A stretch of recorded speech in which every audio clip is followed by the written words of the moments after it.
What are you doing in here? This isn't what it looks like. The brightest mornings sometimes hide the darkest secrets.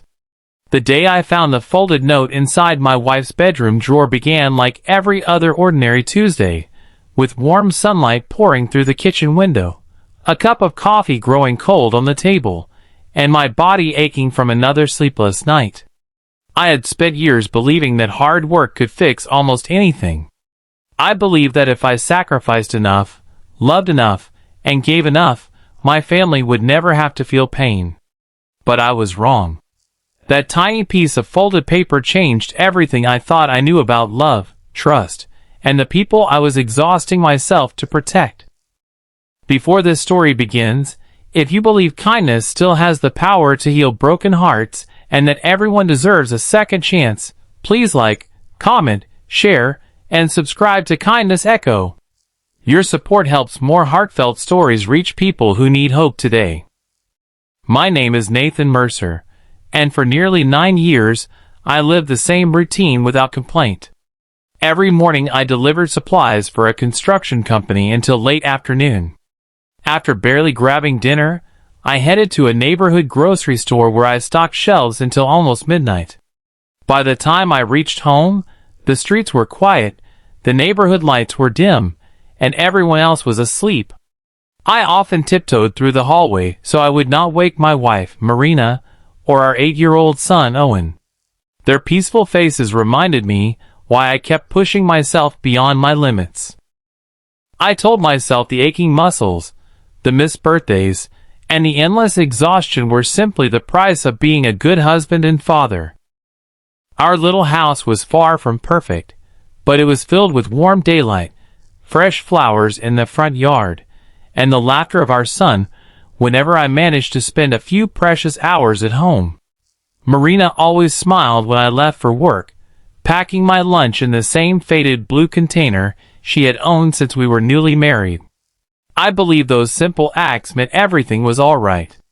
I never imagined that behind her quiet smile she carried fears she never found the courage to share. Life had become a cycle of responsibility. Bills continued to grow, while my paycheck stayed almost the same. Medical expenses from Owen's childhood, asthma forced us to empty our savings more than once. Every month I promised myself things would get easier, and every month another unexpected expense appeared. I accepted every extra shift available because I believed love meant carrying every burden alone.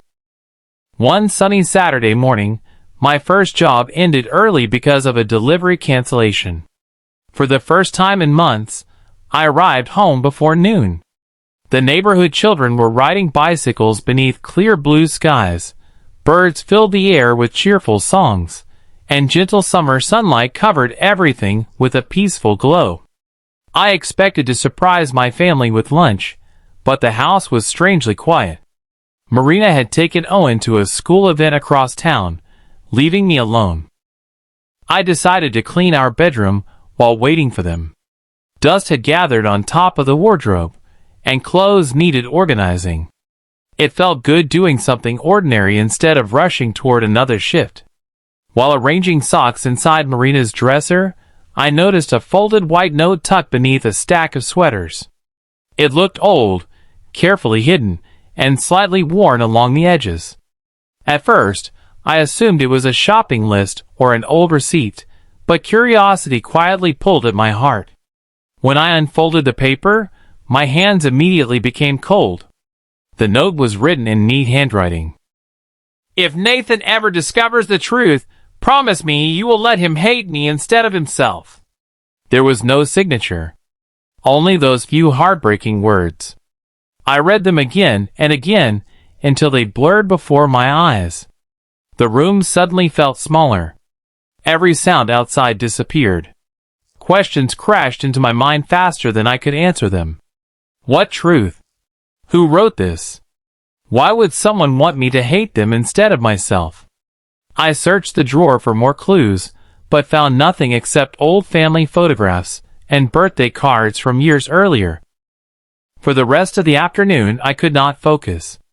Even while sunlight streamed through the living room windows, Everything around me seemed darker than before. Every smile I remembered suddenly felt uncertain. Every memory seemed to hide another meaning. That evening Marina returned home laughing with Owen after his school art exhibition.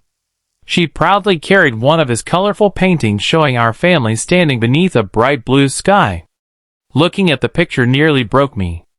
We looked happy. We looked complete. Yet the mysterious note refused to leave my thoughts. Instead of confronting her immediately, I waited. I wanted answers, not another argument created by fear. During the following week, I quietly paid attention to details I had ignored for years. I noticed how tired Marina looked every afternoon. I noticed unopened medical envelopes hidden beneath kitchen magazines. I noticed that she often stared silently through the dining room window while believing nobody was watching. Then another surprise arrived. A hospital called while I was unloading supplies at work. They asked if I was Marina's emergency contact because she had missed another appointment with a heart specialist. Another appointment. The words echoed through my mind. Another appointment meant there had been previous ones. Appointments I never knew existed. Everything suddenly connected. The secret of envelopes. The quiet sadness in her eyes. The folded note hidden inside the drawer. That evening I finally asked her the question that had lived inside me for days. The tears that filled her eyes answered long before anything else could. Marina had been diagnosed with a serious heart condition almost a year earlier. She had hidden it from me. Not because she didn't trust me. Because she knew I was already working 2 jobs until my body could barely keep going. She feared that if I learned the truth, I would blame myself for not earning enough money sooner or push myself even harder trying to save her. The folded note had been written by her older sister after one difficult hospital visit. It was never meant for me to read. It was simply a painful reminder that the people who loved me most wanted to protect me, even if protecting me meant carrying impossible burdens alone.